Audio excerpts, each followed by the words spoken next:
Jimmy Fallon tries to take on Trump.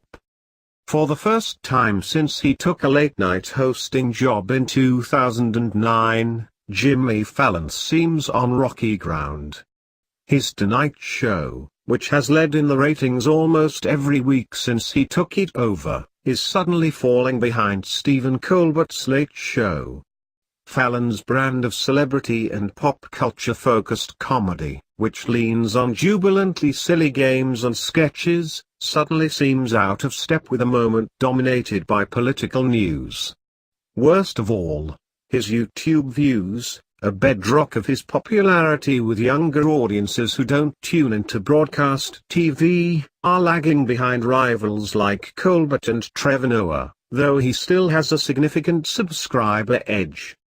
So it's no surprise that Fallon, who has strived for impartiality in a late-night world dominated by partisan figures like Seth Meyers, John Oliver, and Samantha Bee, is now trying to be tougher on Donald Trump. It's perhaps equally unsurprising that he isn't very good at it.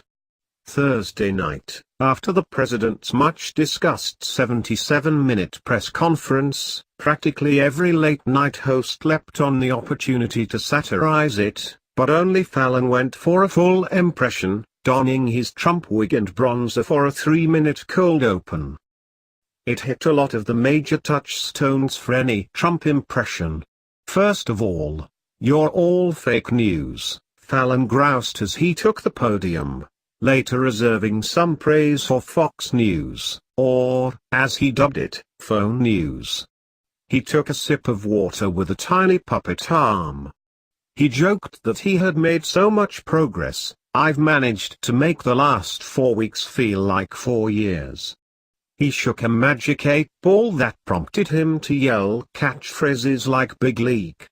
Other lines fell especially flat, like a joke about Elon Musk building a giant Roomba to clean up the country, or Beyoncé being named Secretary of Labor because she's pregnant with twins.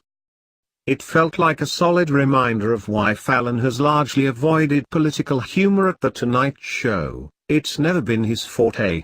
As an impressionist, going back to his time on Saturday Night Live, he's always been strong, but he's better at nailing a celebrity's cadence than his overall spirit.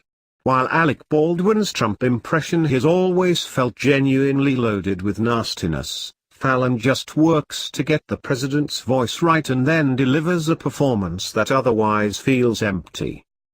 The Tonight Show is better when it defers to other performers for more hard-hitting material.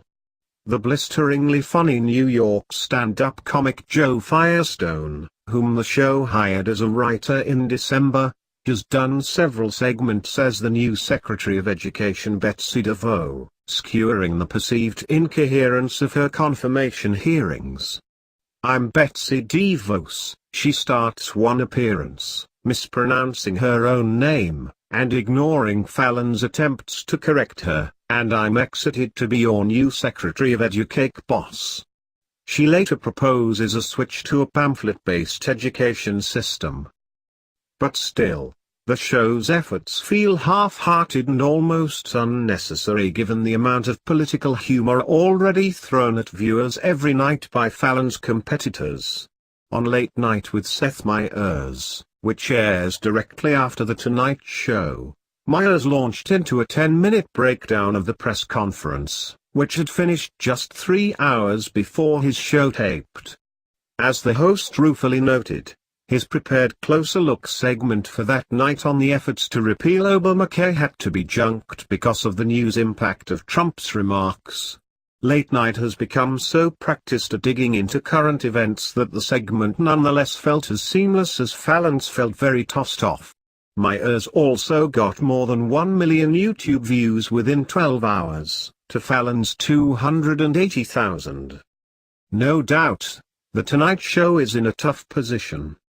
There's no sign that viewer fascination with the Trump administration will let up anytime soon, but the late-night field seeking to lampoon it is only growing more crowded.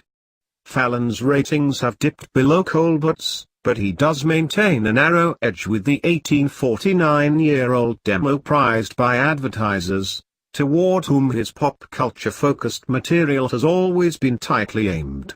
Ever since Fallon's notorious interview of the now president last September, which culminated in Fallon ruffling Trump's hair with a delighted cackle, his credibility as a political satirist has been thin at best.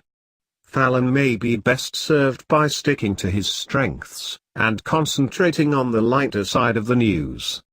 Unfortunately for him, in recent weeks there hasn't been much of that to go around.